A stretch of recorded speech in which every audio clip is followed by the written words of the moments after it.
Hello, and welcome to Fraud Talk, the ACFE's monthly podcast. I'm Sarah Hoffman, the Public Information Officer for the ACFE, and today we're talking to Clare Rewcastle Brown, an investigative reporter who helped crack open the multi-billion-dollar 1MDB scandal in Malaysia. Clare is the editor-in-chief of the Sarawak Report, which has been instrumental in bringing details of this case to life.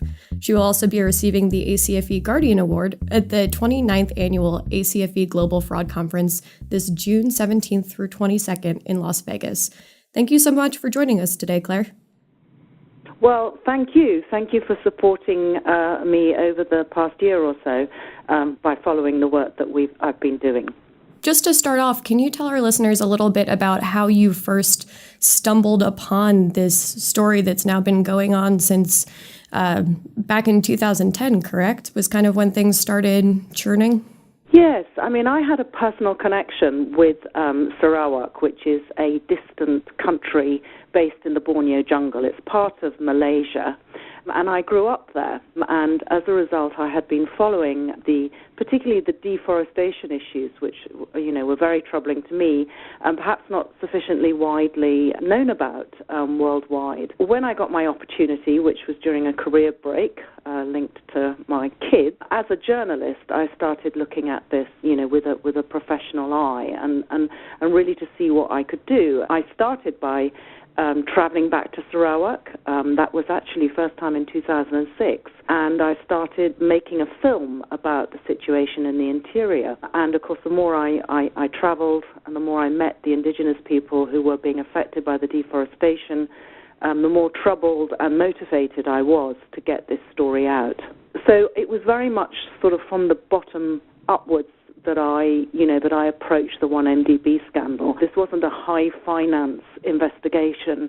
It was an investigation into massive deforestation, the abuse of indigenous rights and civil rights, and an attempt to find out why this was going on and to counter it. It became clear to me very soon that the driving force behind what seemed to be an insane destruction of one of the most biodiverse and one of the most valuable environments remaining on our planet was corruption and the greed of a handful of politically powerful people who were in control of the state of Sarawak and ultimately the federal Malaysian government. I started investigating and exposing that corruption at state level and did a lot of early work exposing the massive illicit wealth of the chief minister, the state chief minister of that country, and indeed the neighboring, I call it a country, I mean a state, and indeed the neighboring state of Sabah, also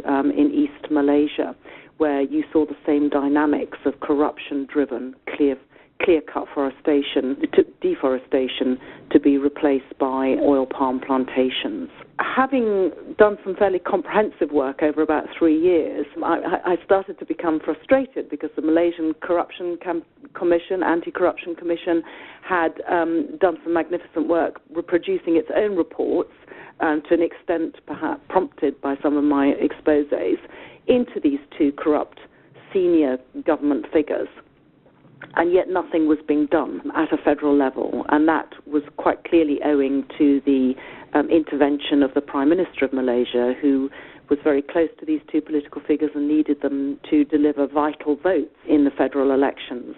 So that piqued my interest in the top-level corruption in Malaysia, and I became aware of what was widely regarded as being Prime Minister Najib Razak's slush fund for the election, which was this newly created so-called 1MDB, One Malaysia Development, Berhad, sovereign fund. That sovereign fund was basically funded, in fact, by borrowing. It was not using, for example, the resources of the country and being parked somewhere for investment. This was deliberately going out to borrow billions of dollars, guaranteed, backed by the Malaysian government, supposedly for investing in projects, an extremely expensive way to raise money. And, of course, the money wasn't being invested in interest-producing projects. It was being stolen. And there were various involvements by 1MDB in Sarawak, where I had been focusing, and I could see that one of the chief ministers'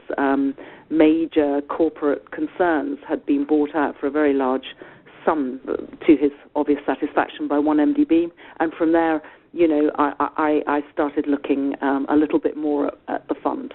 It seems like there are so many people involved in this kind of spider web of corruption that you started just following one thread of it, and a lot of colorful characters also as well. Like Joe Low has been in the news a little bit for being kind of the playboy who had, the multi-million-dollar yacht, who supposedly dated Miranda Kerr.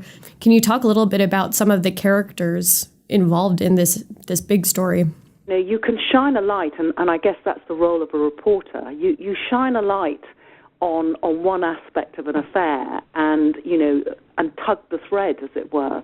And very soon you find that you're exposing this enormous wide network of interrelated activities and people and so forth. And when you're talking about the misappropriation of billions of dollars, an awful lot of people do get sucked into that sort of story. And certainly what I did with 1MDB by starting off really at grass levels, looking at the impact of corruption, mass corruption, and then looking at, where that money was going and how it was being sucked out of a place like a developing country like Sarawak and into, our global economy. It certainly has been incredibly enlightening and has been a case study, really, showing how deliberate failures, I would say, within our financial systems, deliberate failures on the part of people working in professions, across the globe, but particularly American and US and European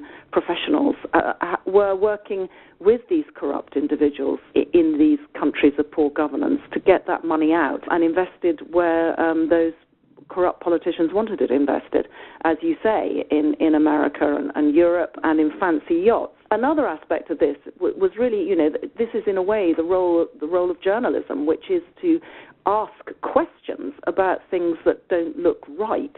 and actually that's how I first, started to really home in on the sort of jet set background to what was happening with this stolen 1MDB money. I became aware, indeed, that there was this film, Wolf of Wall Street, which really was what set me off on the whole investigation, that had been brought out in early 2014, that was being produced and financed by the stepson of the Prime Minister of Malaysia, who was a young man with no obvious film background or indeed source of wealth. I started to ask questions as to how he'd been able to launch this $100 million movie as his first sort of foray into the film business in Hollywood. And not only that, looking into that, it was one of those sort of, hairs stick up on the back of your neck moments. As I started to go through all the publicity and PR for the film, I realized that at this young man, Reza Aziz's side,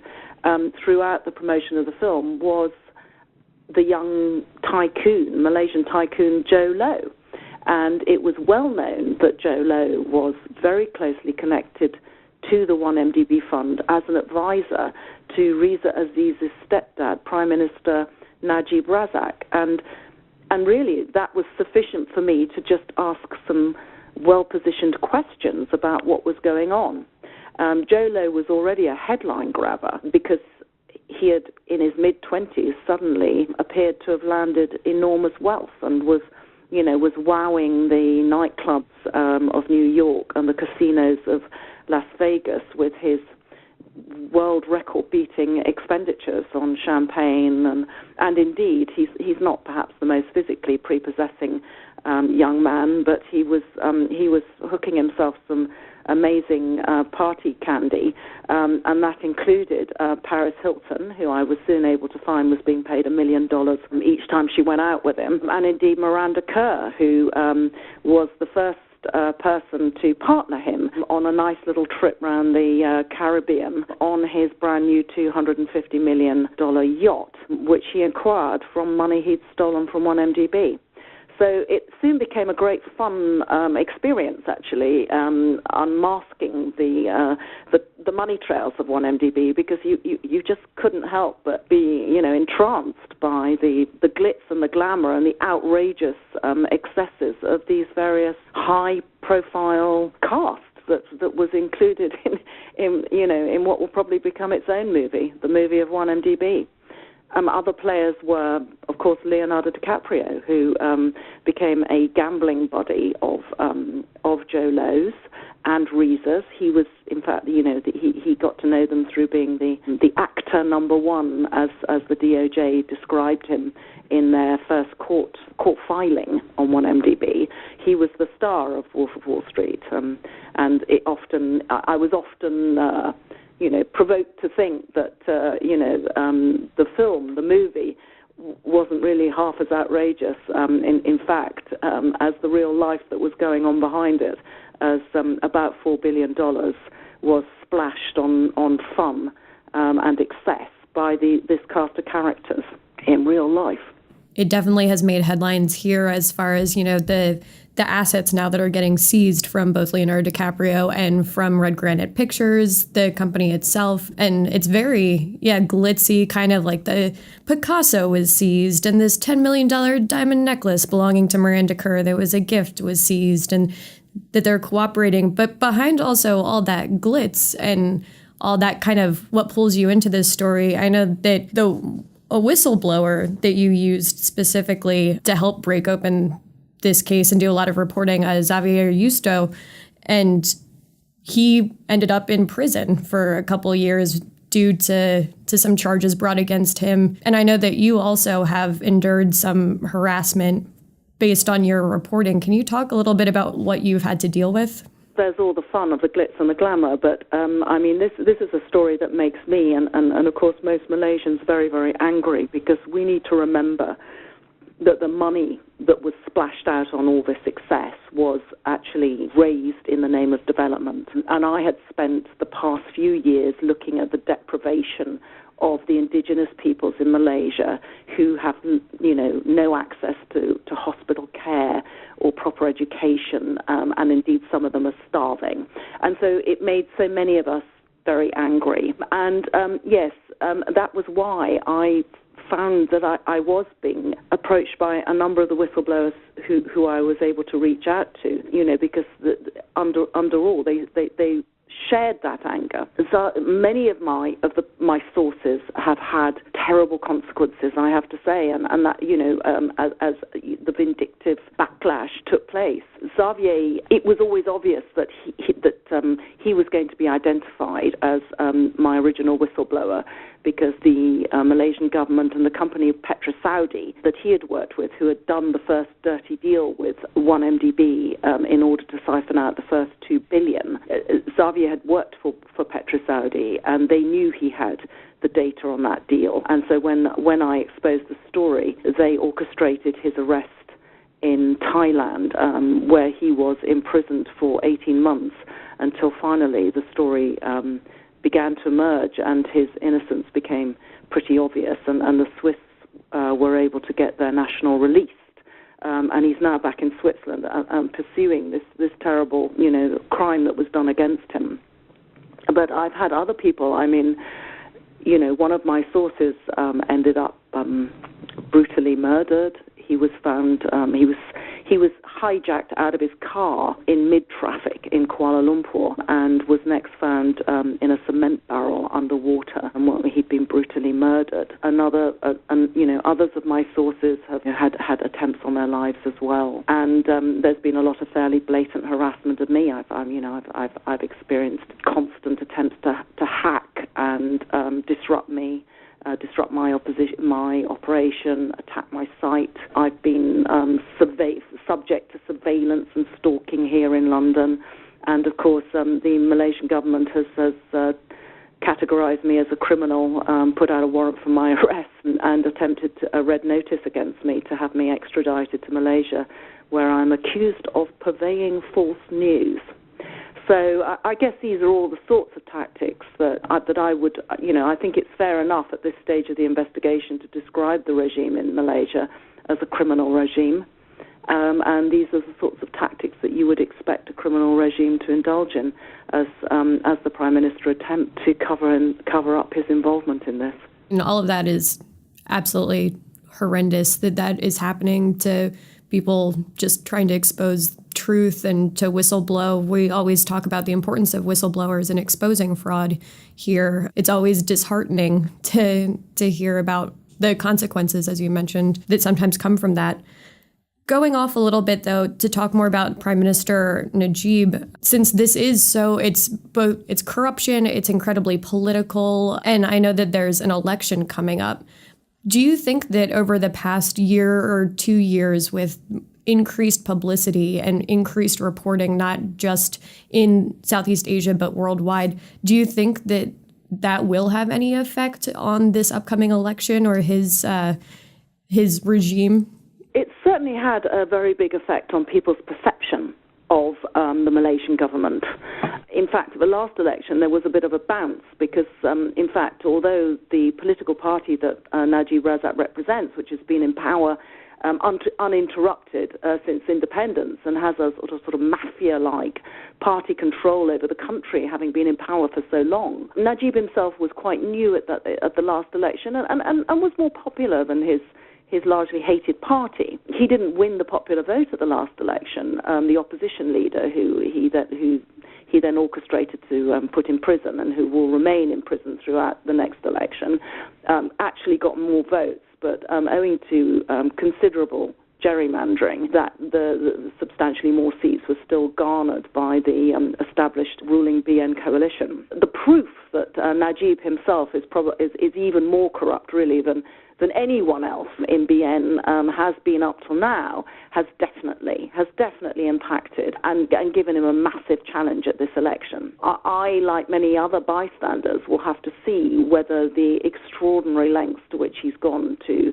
further gerrymander and further buy votes and all the rest will nevertheless retain the upcoming election for him. It's widely known that Malaysian elections are far from free and fair, and that they are controlled, with the view of getting the ruling coalition back into power. But definitely people in Malaysia are now fully aware, despite the client media clamping down on this story, and thanks to the internet and WhatsApp, most people in Malaysia now know that their prime minister's a crook. That's the role of reporting, and I've been accused of many things. I've been accused of being paid stacks of money by all sorts of opposition figures and global figures and all the rest. Crucial role of reporting and of the media within a democracy is that we do bring information out to the public, and this thanks to the internet and not thanks to Malaysia's controlled media. There's been a great deal of lashback, counter information and all the rest, and we'll have to see where it goes. We value whistleblowing as a way to kind of expose fraud, and I always like to think of CFEs and people doing the investigations as kind of their own mini reporters. Since you have so much experience doing reporting and hard reporting and coming to hard truths and dealing with the backlash, do you have any advice for CFEs or even potential whistleblowers that are seeing something going on and they want to expose it, but they are trying to weigh pros and cons and even how to go about starting their investigation? This has been quite a big learning curve for me. Up till now, I've worked with very large mainstream newspapers and television organizations that sort of kind of put a protective wing over a journalist like me, but also a restraining legal control over what their journalists will broadcast. And, I know that this would have been a very hard story to get the time, support, and green light to have gone ahead with if I'd been in a mainstream media organization. And the primary reason for that is that they're all scared. They're scared of the financial costs of taking on very rich mega crooks and the legal lashback. I think as a society, we need to think very hard about championing further on a political level and on a sort of also to grassroots kind of level. We need people to be allowed to speak out. We need our whistleblowers. We need journalists to be able to have the courage to express concerns about things and to ask really rude questions about too rich and powerful people.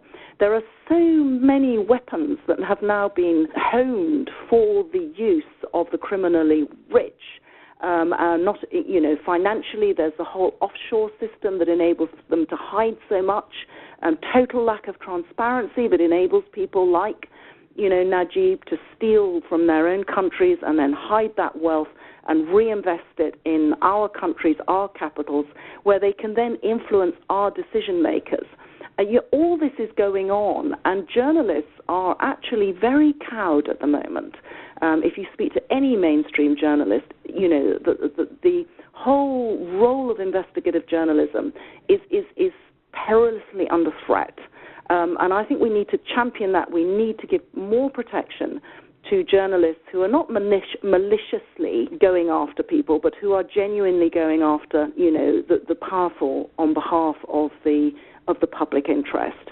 We need to think much more politically about, bringing the pendulum back, because that's what's in the public interest. This protection of the super wealthy is not in the public interest. You mentioned offshore accounts and that entire system. Based on everything that you've learned with 1MDB and how far-reaching and how deep it goes, how likely do you think it is that other similar corruption activities are happening behind the scenes in countries around the world?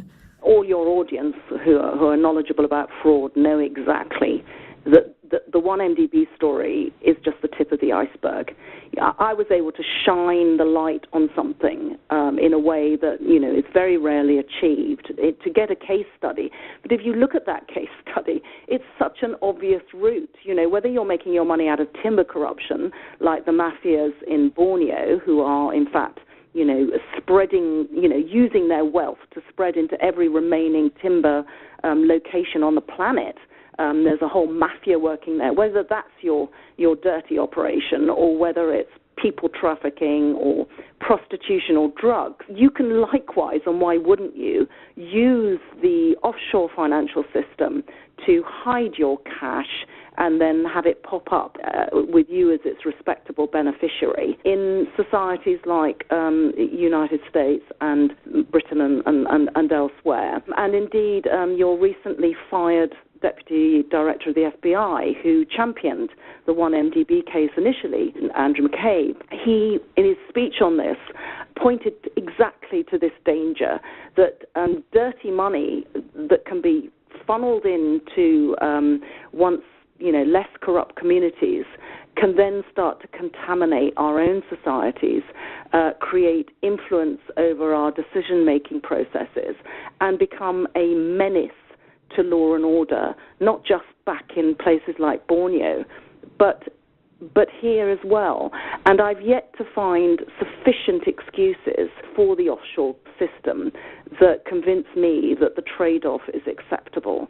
We should be opening up transparency over all these hidden vast troves of wealth. Claire, thank you so much for joining us today, and thank you for listening. You can find this episode and all episodes of Fraud Talk on acfe.com/podcast or wherever you get your podcasts. This has been Sarah Hoffman, signing off.